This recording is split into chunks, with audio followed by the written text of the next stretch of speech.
What is going on, football fans? Back at it with another New York Giants video as news has come out that the New York Giants have officially brought in their replacement for Saquon Barkley. Well, I don't want to go that far to say he's replacing Saquon Barkley. Like I said yesterday, I think the New York Giants are going to take a running back by committee approach. I think that's what they have to do. I don't expect Devonta Freeman to come in here and be 2015 Devonta Freeman when he led the league in touchdowns, made the Pro Bowl. I don't expect that. That's 5 years in the past. He's coming off a major injury in 2018. Last year, he did play 14 games in which he had 1,066 scrimmage yards, but only averaged 3.6 yards a carry. And the one thing that I saw when I looked at the box score that I didn't love is the fact that he did have 3 fumbles. Overall, though, for his career, he's only put the ball on the ground 12 times, and he's had, however many touches he's had. He's had 257 catches, and he's had 951 carries. So you're talking about 1,200 touches.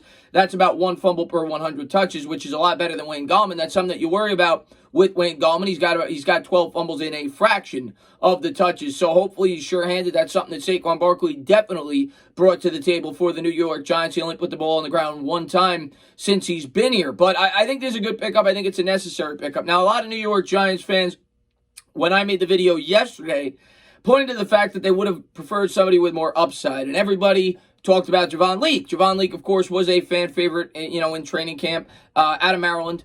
He averaged, I think, over 7 yards a carry well in college, and he had that nice 20-yard, 12-yard run, whatever it was, during the scrimmage, and a lot of people saw upside in him. He also was a very good kick returner, and I was a bit surprised he didn't at least get more of an opportunity with the New York Giants. They didn't give him a couple more weeks. I guess that they decided to go with 4 running backs early on in the process and knew that Leake wasn't going to make the team due to the fact that Gallman looked pretty strong in training camp, and they knew that they were going to go with Dion Lewis, who looked solid when he got the opportunity last week, spelling Saquon Barkley.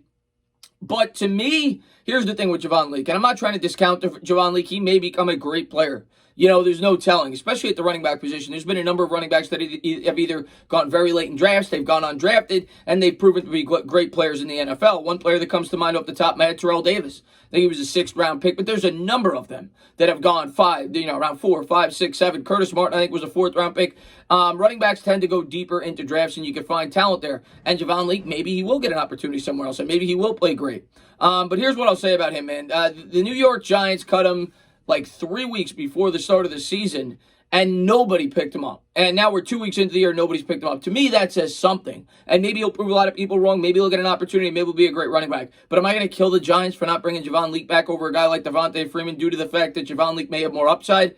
No. Right now, I think the New York Giants need a sturdy running back, a guy that is a professional, that could step in and get the job done. Now, do I think Devonta Freeman is going to be a guy that gets 20 carries, like I said yesterday? No. I think this is going to be a near even distribution, at least at first, until such time they figure it out. If Freeman goes out there, he's lighting the world on fire, well, maybe he takes over the bulk of the carries, but I don't think you're ever going to have a situation like we had coming into the year, where Saquon would get 18 to 20 carries, and then the next guy would be Lewis with 2. I think if they run the ball 25, 30 times, expect the leading rusher to have about 10 carries. I think it'll be a near even distribution between the 3 of them. Or at least that's the way I look at it going into the week. And this week in particular, being that Devonta Freeman didn't train with anybody. He's been a free agent the entire time.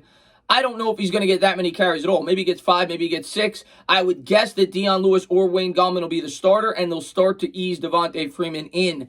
In terms of why Devonta Freeman was a free agent, well, I think it had a lot to do with the contract situation. The Falcons saved a lot of money by getting rid of him. They did bring in Todd Gurley, though, who also has injury history as well at the running back position. Of course, Gurley, when he's healthy, is one of the better running backs in the league. But they moved on from Freeman, and then every team in the league had an opportunity to bring him in, and you question as to why that is, why it was not rostered with another team. The Jaguars brought him in for a visit, the Eagles, and we'll see. We'll see what Freeman's got. I mean, he's been a very good running back throughout his career. He's a 2-time Pro Bowler. Last year, though, coming off the injury, at least the statistics indicate, he wasn't the same running back. 3.6 yards a carry. His career average is 4.2. So we'll see what he's got with the New York Giants. But I definitely think he's going to get an opportunity. And maybe this is a blessing in disguise. Let's look at it that way, where we're going to get more of an even flow. We're going to get a better evaluation on Daniel Jones. I think they'll throw a little bit more, and you're going to have a running back by committee approach. They'll be able to spell everybody. Maybe they'll make the offense a little bit less unpredictable. Of course, you're not going to be able to replace Saquon Barkley, but hopefully the 3 of them together could be a potent run offense, and that's what we need. We need something to complement the passing game for Daniel Jones, and Freeman hopefully could go a long way towards doing that. He's a veteran in the league, and I'm glad that he's aboard. As always, guys, if you liked what you watched, please subscribe, drop a comment, maybe give me a little thumbs up. Cheers.